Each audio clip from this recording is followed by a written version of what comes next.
চট্টগ্রামের কর্নেলহাট এলাকার একটি বাড়িতে অভিযান চালিয়ে অস্ত্র ও গোলাবারুদ সহ হরকাতুল জিহাদের ৫ সদস্যকে আটক করেছে র্যাব। এ সময় তাদের আস্তানা থেকে উদ্ধার করা হয় গ্রেনেড সহ বিপুল পরিমাণ অস্ত্র ও গোলাবারুদ।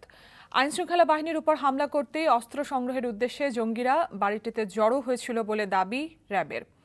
এনামুল হকের ক্যামেরায় চট্টগ্রাম থেকে আরিচ আহমেদের রিপোর্ট। বৃহস্পতিবার সকালে চট্টগ্রামের আকবরশাহ থানার কর্নেলহাটের একটি বাড়ির দ্বিতীয় তলায় অভিযান চালায় র্যাব।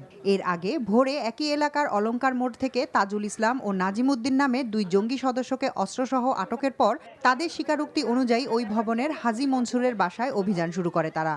অভিযান শুরুর আগে সকাল থেকে প্রায় ৩ ঘন্টা পুরো বাড়ি ঘেরাও করে র্যাবের পক্ষ থেকে ভেতর থেকে বাসিন্দাদের বেরিয়ে আসতে বলা হয়, কিন্তু ভেতরের লোকজন তাতে সাড়া না দেয়ায় এক পর্যায়ে র্যাব দরজা ভেঙে ভেতরে প্রবেশ করে হুজি সক্রিয় সদস্য ইফতিসাম আহমেদ, নুরে আলম ও হাফেজ আবুজর গিফারিকে আটক করে।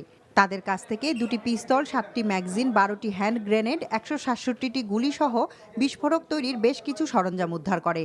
এই সকল জঙ্গি যারা আছে কারাগারে আছে তারা কিন্তু বিভিন্ন সময় আদালতে সাক্ষ্য দেওয়ার জন্য কিন্তু কারাগারে গমনাগমন করে থাকে। তাদেরও একটা উৎস ছিল যে কোনো সময় যদি কোনো এরকম কোনো সুযোগ পায় তাহলে যে প্রিজন ভ্যান যেগুলো আছে সেখানেকে আক্রমণ করে সেখান থেকে তাদের যে শীর্ষ নেতা যাদের বিভিন্ন ট্রায়াল চলছে তাদেরকে মুক্ত করা। বাড়িটির দোতলার বাসিন্দাদের আসা যাওয়া সন্দেহজনক ছিল বলে জানান এলাকাবাসী। 1 তারিখ ঢুকছে, এরপর থেকে কোনো জানি নতুন ঢুকছে, ওরা দেখিনি কখন ওদেরকে। ওরা কোনো সময় দেখতাম সকালে আসতো, আবার কোনো সময় দেখতাম রাত্রে আসতো। এখন কালকে সকাল ভোর থেকে দেখতেছে ওনারা র্যাবেরা অভিযান চালাতেছে। র্যাবের হাতে আটক হবার ঠিক আগ মুহূর্তে জঙ্গি সদস্যরা তাদের ব্যবহৃত একটি ল্যাপটপ সহ বেশ কিছু সরঞ্জাম পুড়িয়ে দেয়। NTV news desk.